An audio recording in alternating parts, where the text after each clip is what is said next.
Thank you very much, Chair. Thank you, Dr. Lowe, for appearing before us today. I hope it's not your last visit to the Senate. Can I ask, I mean, I think your focus as a former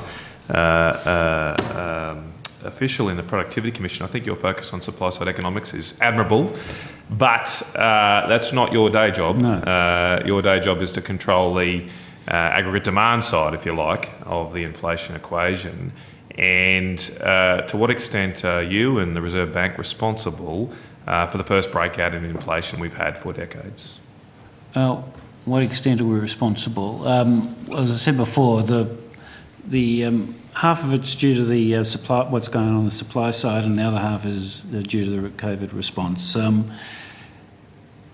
We didn't predict COVID, and we didn't predict Russia's invasion of Ukraine. And both those things. Well, if I could bring you back to demand side, obviously Russia's invasion of Ukraine. That's half the story. Well, I've only got 10 minutes, unlike the chair. So sorry. That's half the story. Sorry, Dr. Lowe. Dr. Lowe, Senator Canavan. At 10 minutes, I'll call your last question, but we are going to let Dr. Lowe answer the questions that are asked before we ask another question. Dr. Lowe. Quick, so that's the supply. That's half the story, right. And the other half is that the Reserve Bank and the government injected a huge amount of stimulus into the economy in the last 2 years. And we did that for good reasons. And given what we knew at the time, I think it was the right thing to do. If we'd understood the dynamics of the whole situation, we probably would have done something different. But given what we knew at the time, and that stimulus to income and the lower interest rates led to more demand, and that's pushing inflation up. So we're partly responsible for it. I accept that. But given what we knew at the time, I still think that policy response was the right thing to do. Well, I get the feeling here that the focus here on supply side is a bit of an excuse. Your speech to CEDA last week, I've had a look, you spent over 1,700 words talking about the supply side and just around 700 words on monetary policy, as I say, which is your day job. Yep. And I know you're blaming COVID for it, for getting things wrong, but in March 2021, you told the Australian Financial Review that it was entirely possible that the non-accelerating inflation rate of unemployment might be in the 3% range. Yeah. I mean, that didn't seem to me to have much to do with COVID. You just got that horribly wrong. Obviously, the Nauru was not in the 3% range in hindsight. How did the RBA get this so wrong? Well, I wouldn't accept that part of the story is wrong. I mean, we don't know what the Nauru is yet. At 3.5%, I think we've kind of gone beyond full employment. But some number around 4, it's possible. We have to kind of see how this. But we're not at 3%. We've got inflation. So, including demand side inflation. Yep, we have. As you admit. So the Nauru is not in the 3% range, or never was. Well, it could be around 4. Plus or minus a bit. We don't know. We used to think it was like 7 and then 5. So it's a chase that we're chasing, kind of the actual experience. I think we can sustain an unemployment rate around 4. I just think wrong on that. It sounds like you sound like an evolutionary economist now who says, what's the economic effects of the French Revolution? It's too early to tell. I mean, it's pretty clear that the Nauru is not in the 3 or 4% range now, but we still don't know that, do we? And how are we setting monetary policy if we don't know that? We don't know that, but that's not. We're setting monetary policy based on the actual inflation outcomes and our forecasts.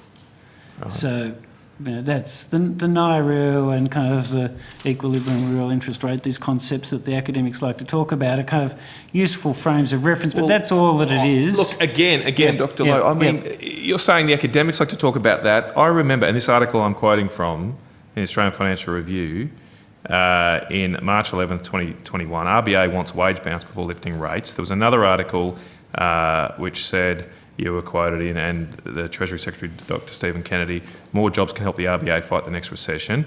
You were using the Nauru with Dr. Kennedy to push the government to have looser fiscal settings at the time. That was exactly what was happening. I remember it distinctly. And of course, you were also justifying the lax or the relatively expansionary monetary policy on the basis of the Nauru. This was not an academic debate. This goes to the core of how you got this wrong. And I'm just a little concerned that I haven't got any evidence that the RBA now has learnt from its mistakes. I mean, because there is a lot of fudging here to blame the Ukraine, blame supply side, when something horribly went wrong on the forecasting and predictions within the RBA and the Treasury. Yeah, well, we did get the forecast wrong. I mean, I'm the first to admit that. We didn't predict the rebound in the economy, and inflation's been much higher than we expected. So we've done a diagnosis of what went wrong there, and it's got the supply, as I said, the supply side's half the story, and we couldn't have predicted that. And the other part of the story is, in hindsight, we did too much stimulus. In hindsight. And you can have different views about whether we made the right call at the time, and people will have different views about that. And we all make mistakes. We all make mistakes. Sorry, Senator Canavan, I'm not sure whether Dr. Lowe had concluded his answer. I just want to remind you of kind of how difficult those things were in 2020 and 2021. And the outlook for the country was dire. Remember, we were being 15% unemployment, tens of thousands of people dead, locked in our homes for ages, not being able to move more than 5 kilometres from your home. I mean, it was really, really scary, and we decided to do everything we could to provide some assistance to the country. And in retrospect, we didn't need to do that. I admit that, and we got that wrong, and we provided too much stimulus, and that's added to inflation. But it wasn't kind of some concept of the Naira that was driving that. It was the idea that we wanted to do what we could to help the country. Yes, but there were economists obviously out there at the time saying that there was too much stimulus, including in early 2021, and those fears were ignored. Now, I don't want to spend all my time on spilt milk. The real question now is, given these very large mistakes, consequential mistakes that are hurting Australians, I mean, do you believe the markets trust you sufficiently to fix this problem? Because trust is so important to a central bank. And when I speak to the people in the market, when I speak to people in our country, there is a loss of trust in the RBA because you've had to backtrack on some very clear forecasts and predictions you made. Yeah, we didn't get the forecast right, but I'd say very few other people, in fact, no one got the forecast right here. Well, I just mentioned. But Senator Canavan. I mean, there were some people saying we'd do too much, but I recall going to the House of Representatives Economics Committee and being chastised for not doing enough, and many people were chastising me for not cutting interest rates into negative territory. If you'd come here, you would have had me chastising you about the Naira in March 2021. I did that to the Treasury Secretary, but you weren't here. No, but there's, in uncertain times, there's a wide, the wide variety of opinion about what the right policy is. Just try and come back to my question. Do you think you are trusted to fix this problem? I think so, yes. And the expected rate of inflation as priced in financial markets over the next 5 years is kind of 2.5%. So the people who are putting their money on the line and having to trade expected inflation say it's going to come back. So that says that people still trust our institution. They recognise that we've got the forecast wrong, and they don't like the way we did our forward guidance, but they still trust us that inflation will come back to 2.5%, which is the most important thing. So the answer to the question is yes. How much time do I have, Chair? You still have time. Okay, well, I'll just move on then, and I will come back to the supply side issues. Dr. Lowe, do you think renewable energy is the cheapest form of power? Do I think renewable? I just don't know how kind of you measure it, go the cheapest here. So I think renewable energy is the way we need to go. And as I said the other night in a speech, managing the transition is kind of the key issue for us now. We need to go that direction, and we've got to manage the transition. If we don't manage the transition, we're just going to have high and variable prices during it. It's going to be a problem for me at the central bank and a problem for the society. So. But in the speech last week, you mentioned, directly quoting you, said we could expect higher and more volatile energy prices during the transition to a more renewables-based energy supply. So if renewables were the cheapest form of power, how come we'd end up with higher prices by investing in more of it?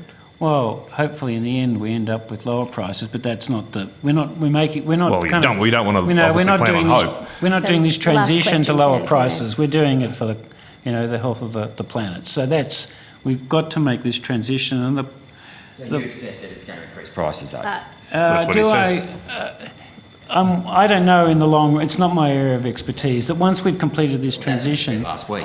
Senator Rennick, I'm going to give you the call shortly, but you don't have it at the moment. So let's He's let helping on that. To account on what he said. That's Yes, he Let's- said we could expect let's- higher energy prices. Okay, thank you, So can I gentlemen. just Let's let kind of- Dr. so Lowe answer the question. The point I was trying to make last week is we've got this existing capital stock that's used to produce energy, and we've been able to do that for a long period of time, and that's been stable. That capital stock that used to produce existing energy is depreciating, and we're trying to build a new capital stock, and we're not getting quite the balance right there. And if we don't get it right, the capital stock that's used to produce energy will come under stress periodically, and we saw this a few months ago. And that's the world we're living in. Can I just ask a quick clarification? Just building the new stuff while the old stuff Just one quick depreciates, and clarification. being on the right path there. It's challenging. When you say it's depreciating, Yep. it's doing that because of government decisions or policy decisions, is it not? That we are making specific decisions to close plants or create an environment where plants, coal-fired power plants, other power plants close before the end of their economic life. That's true, isn't it? Well, government decisions and private business decisions, wherever those decisions are coming from, the existing capital stock's depreciating, we're building up a new one, but getting the balance right and making sure that we've got enough capital producing energy reliably at any given point of time is a tricky balance. When we make the transition, I think we'll be glad we've made it, but we've got to get there. And it's the point I was making, it could be quite a bumpy ride, and that's going to make the central bank's life harder because inflation could move around a lot more because energy prices are moving around. Thanks, Dr. Lowe.